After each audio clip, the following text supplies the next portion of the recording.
ভুল আৰু শুদ্ধৰো আছে ইমানবোৰ সংজ্ঞা।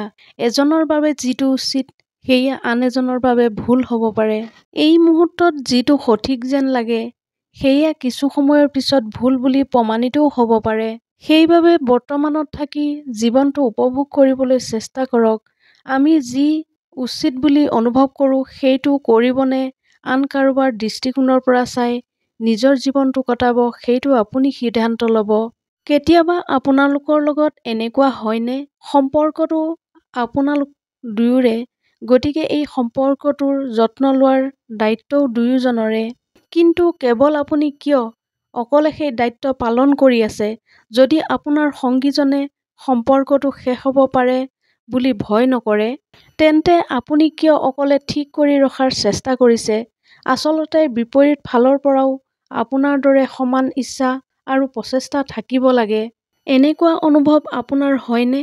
আপুনি যিদিনা সম্পৰ্কটো বজাই ৰখাৰ চেষ্টা কৰা বন্ধ কৰি দিব, সেইদিনাৰ পৰা আপোনালোকৰ সম্পৰ্কটো যেন শেষ হৈ গৈছে আৰু আপোনাৰ সংগীগৰাকীৰ একো গাতেই নালাগিব। কেতিয়াবা মনলৈ আহে যে যদি আমি সন্মুখৰ ব্যক্তিজনে আমাৰ লগত কৰা ব্যৱহাৰৰ দৰে আমিও সেই একেই ব্যৱহাৰ কৰোঁ, তেন্তে তেওঁলোকৰ কেনে অনুভৱ হ'ব? তেওঁলোকেও সম্পৰ্কটো বজাই ৰখাৰ স্বাৰ্থত এনে আচৰণ আৰু কটুবাক্য সহ্য কৰিবনে? এটা সম্পৰ্ক দুজন মানুহৰ মাজত যেতিয়া ইয়াক বজাই ৰখাৰ দায়িত্ব আৰু প্ৰচেষ্টাও দুয়ো পক্ষৰ পৰাই হ'ব লাগে, নহ'লে সেই সম্পৰ্কটো লাহে লাহে বোজা হৈ পৰে। সংগ্ৰাম আৰু দুখ কষ্টৰ মাজেৰে পাৰ হৈ যোৱা জীৱনৰ বাটত প্ৰায়ে কোনেও সমৰ্থন নকৰে। কিন্তু এইটোৱে একমাত্ৰ পথ যিয়েই গন্তব্য স্থানত উপনীত হয়। এইটো একমত যে এই পথেৰেদি পাৰ হোৱাটো সহজ নহয়। হয়তো প্ৰতিটো খোজতে উজুতি খাব বা প্ৰতিটো খোজতে বাধা আহিব। যেতিয়া অকলে আগবাঢ়ি গৈ থাকিব, তেতিয়া নিজৰ ওপৰত বিশ্বাস ৰাখিব আৰু নিজৰ উদ্দেশ্যটোক স্পষ্ট কৰি ৰাখিব। যদি আপুনি অকলশৰীয়া হ'বলগীয়াও হয়, তেতিয়াও এটা কথা মনত ৰাখিব, কাৰোবাৰ ভৰিত পৰি আগবাঢ়ি যোৱাৰ চিন্তা কৰাতকৈ সংগ্ৰামৰ জীৱনটোৱেই ভাল। যি সত্য তাৰ এটা বেলেগ শক্তি আছে। সত্য ইমানেই শক্তিশালী যে ইয়াক আপুনি লুকুৱাই ৰাখিব নোৱাৰে। যিমানেই আপুনি ইয়াৰ পৰা ৰক্ষা পৰিব বিচাৰিব, ই যিকোনো প্ৰকাৰে আপোনাৰ সন্মুখত থিয় হ'ব, আপোনাক কেতিয়াও এৰি নিদিয়ে। কিন্তু বহুত ক্ষেত্ৰত আমি কঠিন সত্যৰ সন্মুখীন হ'বলৈ ভয় কৰোঁ, এৰি থাকিব বিচাৰোঁ। সেই কঠিন সত্যটো হ'ব পাৰে আমি ভালপোৱা বস্তু হেৰুৱাৰ ভয়, ভৱিষ্যতৰ বাবে চিন্তা কৰা, আমাৰ নিজৰ দুৰ্বলতা, হীনমন্যতা বা বিফলতা, আমাৰ ঈৰ্ষা, লোভ বা আনৰ আগত সৰু হোৱাৰ ভয় ইত্যাদি। কঠিন সত্যৰ লগত মোকাবিলা কৰাৰ এটা ভাল উপায় হ'ল ভয়ত পলাই ফুৰাতকৈ সত্যৰ মুখামুখি হোৱা।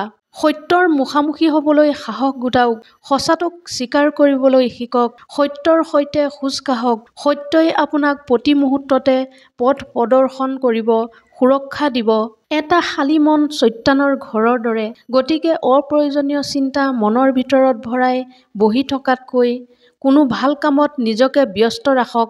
মানুহৰ মনৰ চঞ্চলতাৰ বাবে তেওঁলোক উদ্বিগ্নতাৰ দৰে ভাইৰাছৰ কবলত পৰে, যাৰ বাবে ধন সম্পত্তি বা স্বাস্থ্যৰ ধ্বংস হয়। শত্ৰুক জুইত পেলাবলৈ নিজৰ হাততে জুইকুৰাক ইমান প্ৰবল কৰি নেপেলাব যে জুইয়ে আপোনাক জ্বলাই ছাই কৰি পেলায়। অৰ্থাৎ এজন ব্যক্তিৰ অত্যাধিক খঙে নিজকে ধ্বংস কৰে। নম্ৰতা, মৰম, মিঠা কথাই যিকোনো মানুহৰ হৃদয় জয় কৰিব পাৰে। আপোনাৰ লক্ষ্যস্থান কি সেইটো আনক সুধিলে আপুনি বিপথে পৰিচালিত হ'ব। কাৰণ আপোনাৰ গন্তব্যস্থান কি, আপোনাৰ লক্ষ্য কি, সেয়া আপোনাৰ বাহিৰে আন কোনেও নাজানে। মনতকৈ উৰ্বৰ কোনো স্থান নাই, কাৰণ তাত যি সিঁচা হয় সেয়া নিশ্চয়কৈ বাঢ়ি যায়। সেয়া চিন্তাই হওক, ঘৃণা হওক বা প্ৰেম হওক। চিন্তাটো হ'ব নালাগে যে বাটটো ভাল হ'ব লাগে, কিন্তু এইটো হ'ব লাগে যে য'তেই ভৰি দিব লাগে সেই পথটো ভাল হৈ পৰে। সকলোৱে মালাডালৰ প্ৰশংসা কৰে, কাৰণ জিলিকি থকা মুকুতাকেইটা সকলোৰে দৃষ্টিগোচৰ হয়। কিন্তু বাস্তৱ সত্য এইটো যে আচলতে সূতাডালৰহে প্ৰশংসা কৰা উচিত, যিডাল সূতাই গোটেই মুকুতাবোৰক সংযোগ কৰি ৰাখিছে। কিমান ফুল হেৰাই গ'ল বুলি গছজোপা কেতিয়াও দোষী নহয়, সদায় নতুন সৃষ্টিত ব্যস্ত হৈ নিজকে ব্যস্ত ৰাখে। জীৱনত কিমান হেৰাই গৈছে তাৰ চিন্তা নকৰি আৰু কি কি নতুন কাম কৰিব পাৰি তাৰ কথা চিন্তা কৰাই আচলতে জীৱনৰ অৰ্থ। এনেধৰণৰ মটিভেশ্যনেল ভিডিঅ' পাই থাকিবলৈ মোৰ চেনেলটো ছাবস্ক্ৰাইব কৰিবলৈ নাপাহৰিব। ধন্যবাদ।